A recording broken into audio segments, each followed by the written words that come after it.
Bonjour à toutes et à tous, aujourd'hui on se retrouve pour vous parler de 5 mystères complètement dingues de One Piece. Nous n'avons pas choisi les mystères les plus évidents comme qu'est-ce que le One Piece, que s'est-il passé pendant le siècle oublié ou encore où se situe l'île de Loftel, afin de pouvoir vous en apprendre plus sur One Piece. Sur ce, n'hésitez pas à liker, partager et puis bonne vidéo.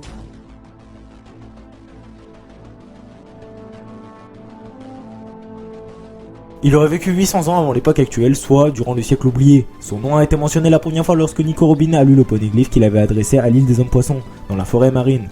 Aussi, Kozuki Oden s'attendait à ce que Joy Boy réapparaisse 800 ans après sa dernière apparition, tandis que Kaido pensait que Monkey D. Luffy ne pouvait pas être Joy Boy, décrivant ainsi Joy Boy non seulement comme une personne, mais également comme un titre. Après que Monkey D. Luffy ait réveillé son Ito Itonomi modèle Nika et que son rythme cardiaque a pris le rythme de tambour de la libération, Zunisha a déclaré que Joy Boy était de retour.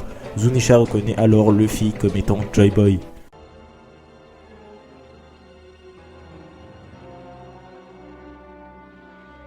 Il existe 4 rods poneglyphes qui permettent ensemble de localiser Roftel.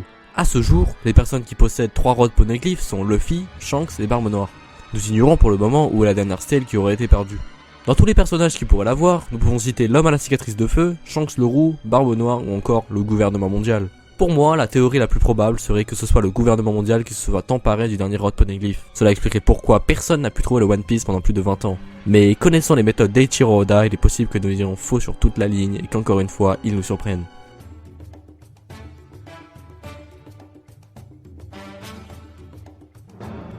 All Blue est une mer légendaire, dont les rumeurs disent que c'est la seule zone maritime dans le monde où le nord, le sud et l'est et l'ouest se rencontrent. Dans cet océan mythique, on dit qu'il y a des poissons en provenance de chacune des mers. Quand Zeff sauva Sanji, il réalisa qu'il avait le même rêve, aller à All Blue. La légende d'All Blue inspire énormément de cuisiniers. Sanji, Zeff et bien d'autres voient ce lieu mystique comme une ressource inépuisable de poissons, de plantes marines et d'ingrédients pour cuisiner. Cela a même inspiré un livre de cuisine autrefois lu par Sanji.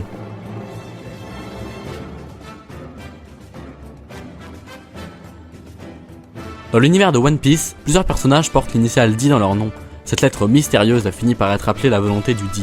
Mais nous ignorons quelle est l'importance de cette initiale. Certains surnomment les porteurs du D comme les ennemis naturels du gouvernement mondial. Tous les porteurs du D meurent avec le sourire comme l'a fait Goldie Roger, Aguar D. Saoru, Portgas D. Ace et même Portgas D. Rouge après avoir accouché. Luffy, croyant qu'il allait mourir à Locktown, à cause de Baggy voulant le guillotiner, eut un grand sourire, ce qui troubla Smoker qui avait assisté au même endroit à l'exécution du roi des pirates qui avait le même sourire au moment de mourir. Ceux qui portent la lettre D sont destinés à avoir une fille importante dans l'univers de One Piece. Par exemple, Goldie Roger, Monkey D. Luffy ou encore Marshall D. Teach.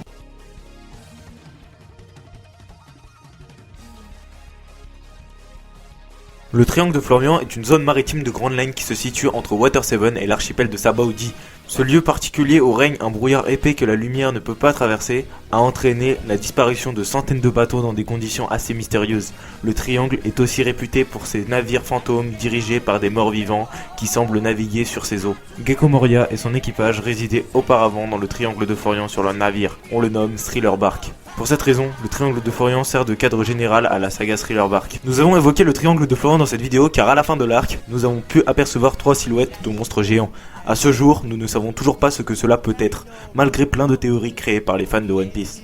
Sur ce, j'espère vraiment que cette vidéo vous aura plu. N'hésitez pas à liker, partager, commenter. On se retrouve à lundi si tout se passe bien. Peace.